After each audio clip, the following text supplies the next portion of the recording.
Welcome back, everyone, to a brand new Mandalorian spoiler review here on Max Talks Movies. My name is Max Diddenberg. We're going to break down this episode, the things I liked, the things I didn't like, and what the future holds for the final 3 episodes of season 3 of The Mandalorian. So if you're new to the channel, please subscribe, ring that bell.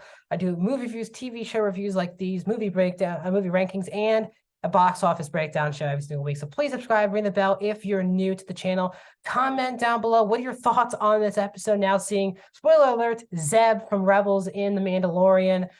Did it work for you? Did it not work for you? And overall, where do you think this season is landing for you? Are you liking it, not liking it? I'm not seeing a lot of buzz for the show, but let me know where you stand on it. And please like the video, guys. The thumbs up button really helps the channel algorithm-wise. So even if you're just checking out this video for a couple minutes, please takes 2 seconds, hit that thumbs up down below. Really helps me more than you guys think. So let's get it over to season 3, episode 5. This is also chapter 21 of The Pirate.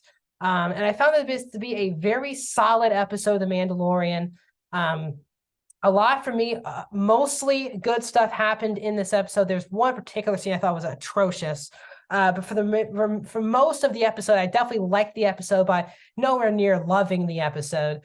It was directed by, this episode was directed by Peter Ramsey, who's known for directing animated projects. He was the lead director for DreamWorks' Rise of the Guardians, and he's really known for being one of the 3 directors of Spider-Man Into the Spider-Verse, which is how he basically got this gig of doing a live action show. So this is his first directed show episode ever of The Mandalorian. It's basically about Navarro being taken over by the pirates in this episode, the same pirates who Mando escaped a couple episodes ago. And Grief Karga is in trouble. The pirates have run the people out of Navarro to the skirts of Navarro, and they need help. So what Grief does, that he calls Captain Carson Teva, played by Paul Sung-Hyung Lee, who's been in every season of The Mandalorian, also appeared in the book of Boba Fett. And we see him at this bar, seeing the message, and this is where we get the biggest reveal, I think, of the season so far for us people who love Dave Filoni to death in all of his animated shows, is we got the debuting Zeb in live action. This is a huge deal, as we really assume Zeb would be a part of the Ahsoka show, as it's basically the next season of Rebels.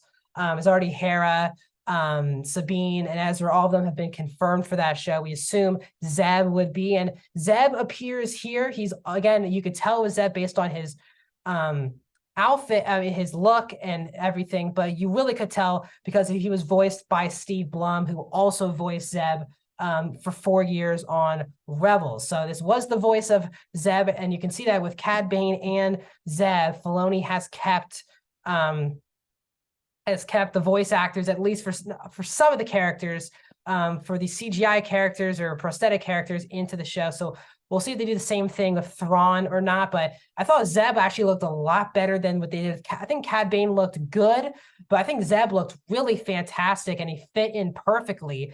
He didn't feel super fake, and I thought the look was good. Obviously, the voice was great, and I had chills. It was really, again, these are very much emotional moments for me. I grew up with Star Wars Rebels, and I didn't cry or anything, but I just felt really emotionally happy that these are that my characters who I grew up with, just seeing in an animated form, are being translated so well into live action. And I know there are more surprises throughout the season, but I'm very excited for that. So after Captain Carson has this great conversation with Zeb, he goes off back to Coruscant, to the New Republic, where he's meeting with the new character of the show, Colonel Tuttle, played by the legend comedian actor Tim Meadows.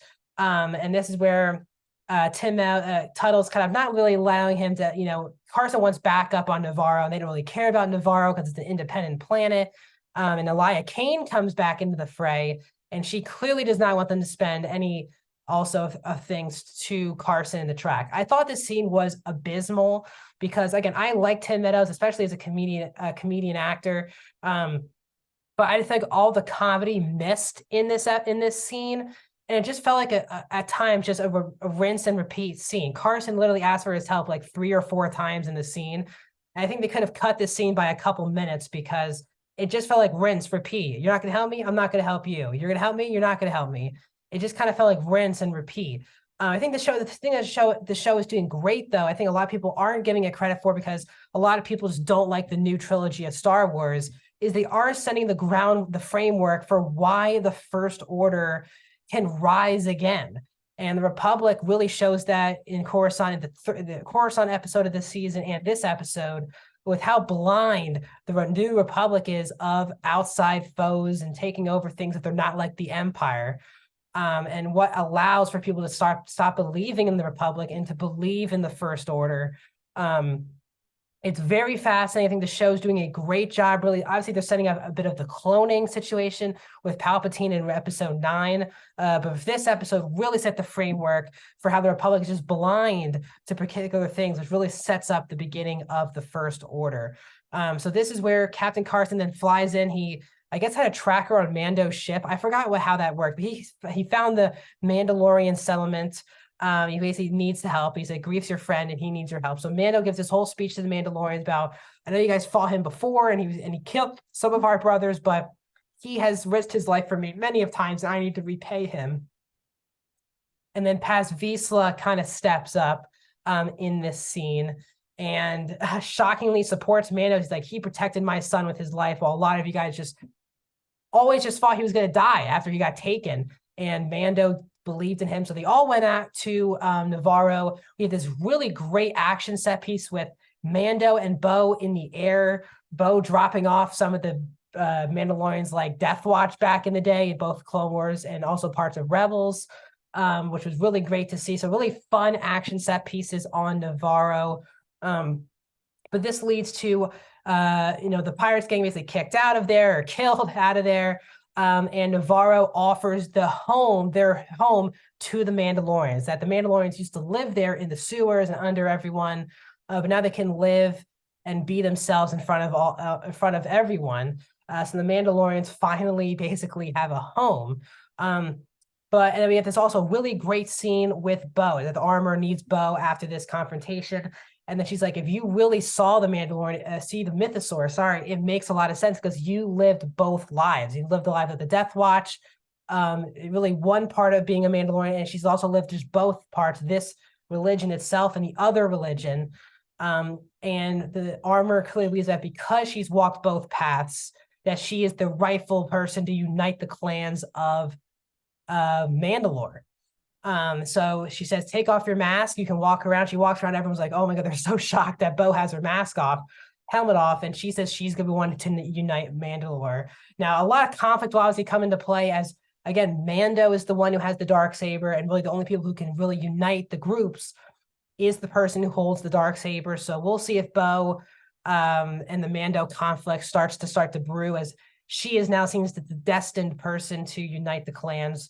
But we really end the episode with a kind of a post-credit scene, because we go with the black. We pick up again with Captain Carson, who's flying around. There's a ship, there's a shuttle that's missed, that it looks destroyed, or most of it's destroyed. They get sent a probe droid, and they say that it's this ship that took, that Moff Gideon was, of course, on. And he says a piece of Beskar armor or steel was left on the ship. And basically the guy was like, oh, did the Mandalorians break out Moff Gideon? So we will see until we end this episode. I think Moff Gideon could be like a whole Mandalorian outfit, I think, by the end of the show, in a bad way. Because there is, in that opening credits thing, when they show the Mandalorian logo, it's in red, which I think could set up a villain being a Mandalorian. I think that would be Moff. As we've not seen Giancarlo Esposito yet in the first 5 episodes of an 8-episode season. But that was a really good episode of the show. I think that one really bad scene really knocks it down for me. And a kind of a rinse and repeat of episode 3 at times, but of chapter 19. But that was a real solid episode of The Mandalorian. But I think we're trying to get to those greatness of The Mandalorian that I think hopefully everything comes together in these final, already just only 3 episodes left of this season of The Mandalorian. So I'll be back here every Wednesday now moving forward. Yesterday, I wanted to do a Bad Batch review because that was the end of season 2 of The Bad Batch on Wednesday. So back on Wednesdays for The Mandalorian. More reviews are coming, including Dungeons & Dragons Honor Among Thieves box office breakdown show. More videos to come. I'll see you guys.